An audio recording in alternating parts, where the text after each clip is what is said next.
எல்லாருக்கும் வணக்கம். நான் நம்ம Thendral சேனல்ல இருந்து பூங்குடி பேசுகிறேன்.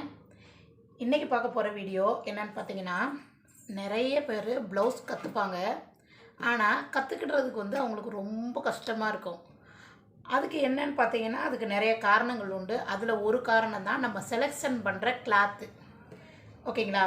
அப்போது நம்ம எந்த கிளாத் செலெக்ஷன் பண்ணால் நாம் ஸ்டிச்சிங் கற்றுக்கிறதுக்கு ரொம்ப ஈஸியாக இருக்கும், இல்லை பண்ணுறதுக்கு நமக்கு கம்ஃபர்டபுளாக இருக்குங்கிறத நம்ம இந்த வீடியோவில் பார்க்க போகிறோம். நம்ம சேனலை சப்ஸ்கிரைப் பண்ணி வச்சுக்கோங்க. உங்களுக்கு பிடிச்சிருந்தா உங்கள் ஃப்ரெண்ட்ஸுக்கு ரெக்கமெண்ட் பண்ணுங்கள். அதுக்கு முன்னாடி உங்களுக்கு பிடிச்சிருந்தா நம்ம வீடியோஸ்க்கு ஒரு லைக் போடுங்க. வாங்க வீடியோக்குள்ளே போகலாம். ஓகே, இப்போது ப்ளவுஸ் தைக்க போகிறோம் அப்படின்ன உடனே நாம் உடனே போய் இது மாதிரி ஒரு கிளாத்தை கண்டிப்பாக செலெக்ஷன் பண்ணக்கூடாது. ஏன் அப்படின்னு கேட்டிங்கன்னா, இது உங்களுக்கு நீங்கள் மடித்து வச்சாலும் சரி, என்ன பண்ணாலும் சரி, இது எப்படி போகும் அப்படின்னு கேட்டிங்கன்னா, நல்லா நழுவிக்கிட்டே போகும். நாம் எங்கே பிடிச்சி ஒரு மடிப்பு வைக்கிறோமோ அந்த இடத்துல கண்டிப்பாக இருக்காது. இது பூனம் கிளாத் கிடையாது, அதை விட ஒரு சில்கியாக இருக்கிற ஒரு கிளாத்து. இப்போ பூனமுமே பார்த்திங்கன்னா இது மாதிரி தான் இருக்கும். உங்களுக்கு கரெக்டாக வச்ச இடத்துல இருக்காது. அது மாதிரி நீங்கள் மார்க் பண்ணுறது எல்லாமே கொஞ்சம் நம்ம எடுக்கிறது பெர்ஃபெக்டாக வராத அளவுக்கு இது நமக்கு இதுவாக இருக்கும். அதனால் கண்டிப்பாக இந்த மாதிரி கிளாத்து யூஸ் பண்ணக்கூடாது. ஃபஸ்ட்டு ஒரு 10 ஜாக்கெட்டாவது தைச்சதுக்கு பின்னாடி தான் இந்த கிளாத்தே நீங்கள் தொடணும். ஓகேங்களா? இது மாதிரி துணி கண்டிப்பாக ஃபஸ்ட்டு பண்ணவே கூடாது, அவாய்ட் பண்ணணும். இதுக்கு அடுத்து பார்த்திங்கன்னா, இது பார்த்தா உங்களுக்கு இப்போ நான் காட்டினதும் இது காட்டன் அப்படின்ற மாதிரி தோணும். கண்டிப்பாக இது காட்டன் கிடையாது. இது மிக்சிங்கு. உங்களுக்கு கிளாத் காட்டினா தெரியும் பாருங்கள். அதோட கிளாத்து இது வச்சா உங்களுக்கு காட்டன் மாதிரி தெரியும். ஆனால் இது பியூர் காட்டன் கிடையாது. அதே மாதிரி இதை நீங்கள் தனியாகவும் இதை மட்டும் போட்டு தைக்க முடியாது, உள்ளுக்குள்ளே லைனிங் கொடுத்து தான் தைக்கணும். அதனால இது ஓரளவுக்கு நாம் கற்றுக்கலாம். அதாவது நான் ஏற்கனவே அந்த வளவலன் காட்டினதை விட இது கொஞ்சம் பெட்டராக தான் இருக்கும். ஆனால் இதையும் நீங்கள் ஃபஸ்ட்டு அவாய்ட் பண்ணிவிடுங்க.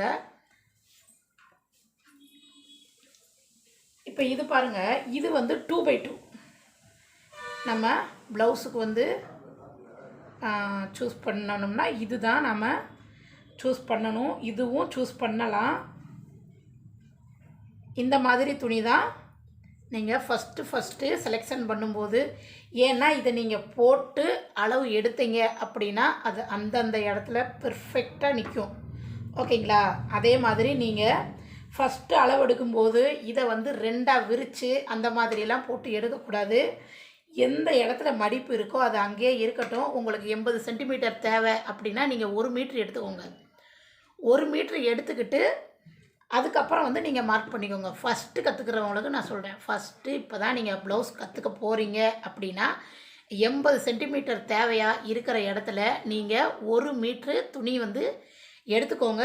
எடுத்துக்கிட்டு இந்த மடிப்பை அதாவது தேவைன்னா நம்ம என்ன பண்ணுவோம், இதை தூக்கி 11 இன்ச்சுக்கு இப்படி மடிப்போம் இல்லையா, அப்படிலாம் நீங்கள் மடித்து எடுக்காதீங்க. ஏன்னா உங்களுக்கு இந்த சென்ட்ரு மாறாமல் இருக்கும். நீங்கள் இந்த மடிப்பை அப்படியே வச்சு எடுக்கும்போது உங்களுக்கு இந்த சென்ட்ரு மாறாமல் இருக்கும். ஓகேங்களா? அதனால் நீங்கள் இந்த துணியை செலெக்ஷன் பண்ணலாம். இதை விட இன்னும் பெஸ்ட்டாக ஒரு கிளாத் இருக்குது. அது என்னன்னு பார்த்தீங்கன்னா, இங்கே பாருங்கள், இந்த மாதிரி, அதாவது காடா துணின்னு சொல்லுவாங்க முன்னாடி. இப்போ காடா துணி யாரும் பண்ணுறதில்ல. இது பியூர் காட்டன் சாரீஸில் வர்ற அந்த ப்ளவுஸுக்கு வர்ற கிளாத்து. ஓகேங்களா? இது எதுக்காக நான் சொல்கிறேன் அப்படின்னா, இதில் நல்லாவே கஞ்சி இருக்கும். ஓகேங்களா? நல்லா கஞ்சி இருக்கும்போது நீங்கள் பட்டிக்கு இது மாதிரி மடிச்சுட்டு இப்படி தேய்ச்சி விட்டிங்கன்னா இது அந்த மடிப்பு கூட உங்களுக்கு மாறவே மாறாது. மடித்து நம்ம இப்படி தூக்கி வச்சோம்னா, மிஷினில் தூக்கி வச்சோம்னா நம்மளாக எடுத்து விட்டால் தான் வரும். அப்போ இந்த மாதிரி இது பண்ணும்போது நமக்கு ஃபஸ்ட்டு அது நழுவி போகிற சான்சஸ் கிடையாது. நான் என்கிட்ட சாய்ஸ் கேட்டால் இது மாதிரி துணியில் ஃபஸ்ட்டு பழக சொல்லுவேன். இதுக்கப்புறம் தான் நான் 2x2வே ரெக்கமெண்ட் பண்ணுவேன். ஓகேங்களா? அதனால் நீங்கள் இந்த மாதிரி கிளாத் வந்து செலெக்ஷன் பண்ணிக்கோங்க. இது எப்படி நான் இப்போது நிறைய காட்டன் சாரீஸ்ன்னு சொல்லி உங்களுக்கு பாலிஸ்டர் மிக்சிங்கில் தான் கிடைக்குது. நீங்கள் இதை எப்படி பார்க்கணும் அப்படின்னு கேட்டிங்கன்னா, இந்த கட் பண்ண இடம் இருக்குது பாருங்கள். இந்த கட் பண்ண இடத்துல நீங்கள் இது மாதிரி ஒரு நூல் உருகி பார்த்தீங்கன்னா, ஒரு நூல் இதிலேருந்து இது மாதிரி எடுத்திங்கன்னா இதுவும் காட்டனாக இருக்கணும். இப்படி அத்து விட்டிங்கன்னா வந்துடும். பஞ்சு மாதிரி இருந்ததுன்னா அதுதான் பாலிஸ்டர், உங்களுக்கு தெரியும். அதுக்கடுத்து இந்த பிசுறு இருக்குது இல்லையா, இதுவும் காட்டனாக இருக்கணும். நமக்கு இப்படி தொட்டாலே அதில் கஞ்சி நிற்கிறது தெரியும். ஓகேங்களா, நல்லா மொடன்னு தெரியும். இது மாதிரி கிளாத்தை செலெக்ஷன் பண்ணிங்கன்னா உங்களுக்கு தச்சு பழகுறதுக்கு ரொம்ப ஈஸியாக இருக்கும். நீங்கள் சீக்கிரமாக கற்றுக்கிறதுக்கு கூட இது உதவியாக இருக்கும். ஓகே ஃப்ரெண்ட்ஸ், நீங்கள் இந்த வீடியோவை பார்த்து யூஸ் பண்ணிக்கோங்க. உங்களுக்கு யூஸ்ஃபுல்லாக இருக்கும்னு நினைக்கிறேன். Thank you friends, thank you so much.